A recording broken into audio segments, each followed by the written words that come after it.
in the medieval period, real men wore dresses. Shadiversity.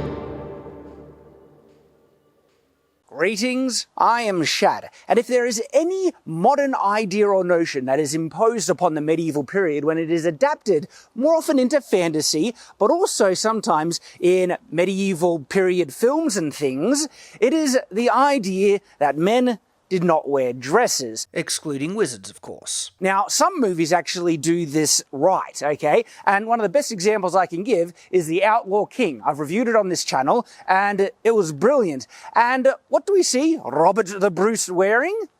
Yeah, technically, according to a modern standard, that's a dress, all right? And guys in the medieval period, they wore them. They were quite fashionable.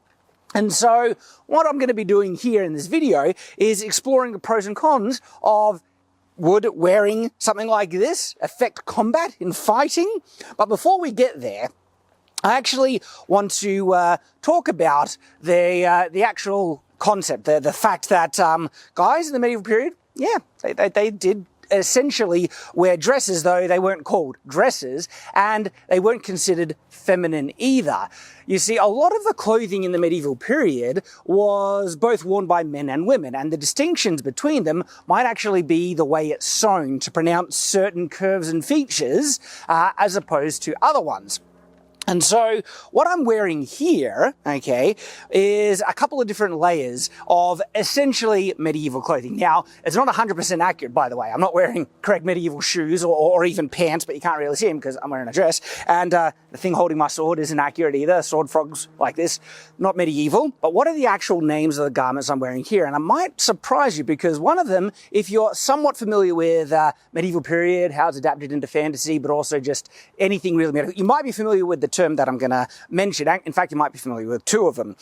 So the first one is I'm wearing an undergarment, okay, which is basically a shirt. And yes, shirts did exist in the medieval period. People think, like, when people say, what are the clothing in the medieval period, they like tunics and tabards and that's it, because those are like the only two things that are adapted. So in conjunction with this video, I'm also making a video that goes through the different types of medieval garments, okay? It's not going to be an exhaustive list, but the more prominent ones that you would expect to find in what people wore. And so that video is going to be coming out after this one, where I'll go into the detail as to the types of cuts and versions of it, when it was prominent and things like that. But for now, I'll just mention what I'm wearing here. And so I've got a shirt undergarment, and then I have what you could call a tunic. Tunic is an odd kind of designation because it's very broad. In actual fact, the dress that I'm wearing as an outer garment could technically be called a long tunic. So tunic is a very broad term, which basically applies to a shirt that is longer, okay? And so if you have a top that kind of cuts, probably at the waist, that's a shirt. And if it goes any lower, generally it's a tunic. But if it goes full length, well, people don't generally consider that a tunic, but it technically could be by certain definitions. But what I'm wearing underneath is, yeah, type of puffy sleeved tunic. In terms of the embroidery on the cuffs, that's actually a bit earlier. What you do find, you can find kind of highlights on the borders in later medieval periods, but what you'll also find is full brocades, like patterns along the whole thing. Okay, so that's kind of obvious, all right, tunic, but what about this outer garment? What am I wearing here? Technically, it's a type of surcoat. And you're like, hang on, you might have heard of surcoat before. And it's like, isn't that the type of outer garment knights wore over their mail? Well, the thing is, surcoats have a lot of different variants. They were worn by both men and women, and there were more rugged ones that you can wear in conjunction with armor, where your colors or crest or whatever would be displayed, okay? Heraldry, very useful for identifying who is who on the battlefield. But then there are casual dress ones as well.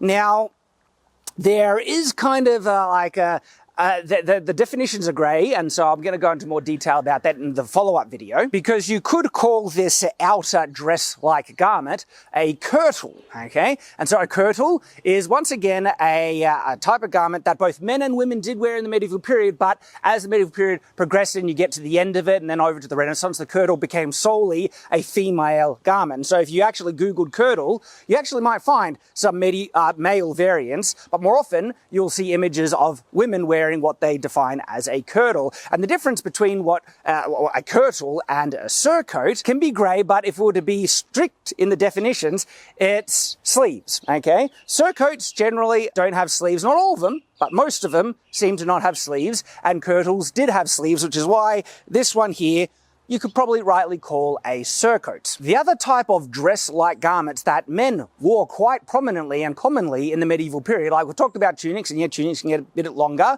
but there are also the houppelande.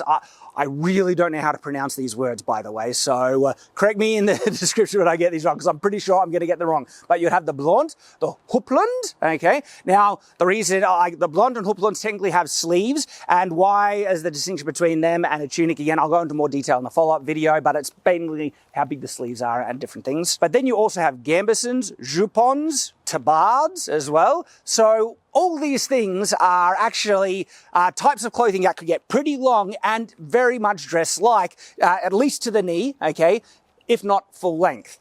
So why did guys wear what we would consider feminine garments in the modern day? And the answer is, well, first of all, they're a different time period, okay?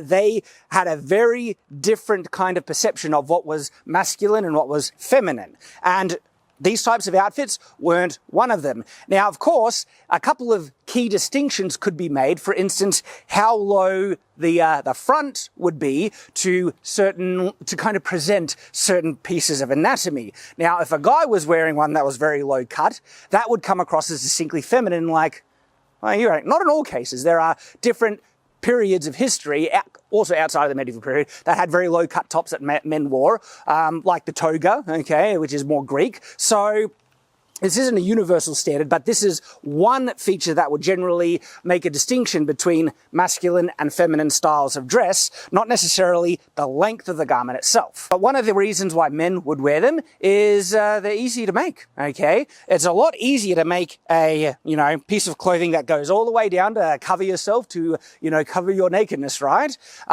Than making pants, okay? Pants have a lot more seams and curves and all these things.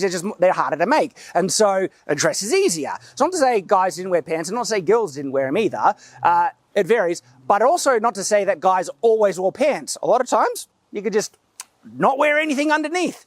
Because the other interesting thing about dresses is that when they're long, they actually keep the heat in really well, more than you might suppose, actually, especially if they're made out of wool and they go down. And so wearing tunics like this could actually be very useful in cold climates because they keep the heat in.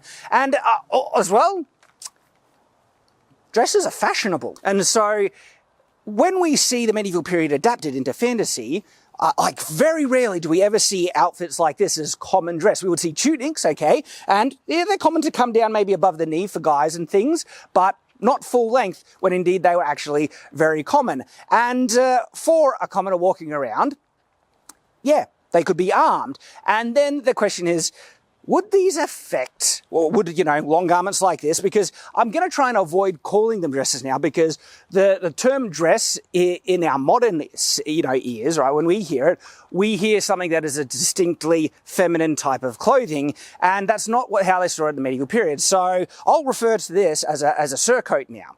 Now, would something like this affect combat? And when I refer to it as a surcoat, surcoats have a distinctly militaristic kind of feel to it because they're so commonly represented on the Crusader kind of era knights, because that was a common thing that they wore. They wore mail with the surcoat over top. And so the idea of, would they affect combat? Well, they wore it in combat, so of course not. But there are some general key distinctions between the surcoat we see knights depicted in and what I am claiming to be a type of surcoat right now. And that is generally a surcoat that a knight is wearing have splits from the waist down, usually right in the middle, okay? From the crotch all the way down. Why? So you can get on top of a horse easier.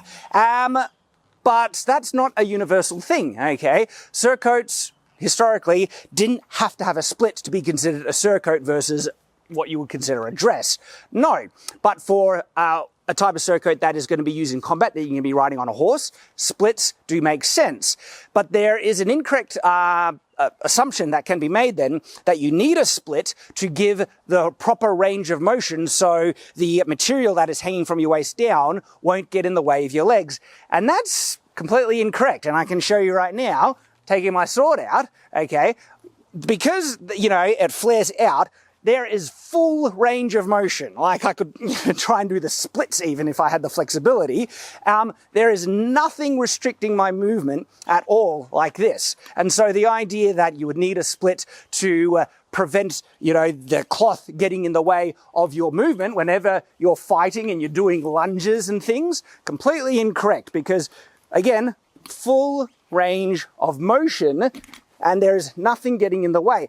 Even the amount of flaring that can happen when I do low, if I bring my sword low for a strike or something like that, it's not getting in the way at all. And so the concept or idea that this type of material that's hanging underneath the waist can get in the way of movement in combat is incorrect. This is not to say that every type of quote-unquote dress would not affect you in combat. Just the types of dress-like garments from the medieval period specifically wouldn't affect combat because like unless they were really, really tight and thin and they wrapped around your legs like that and you couldn't move, absolutely that would affect it.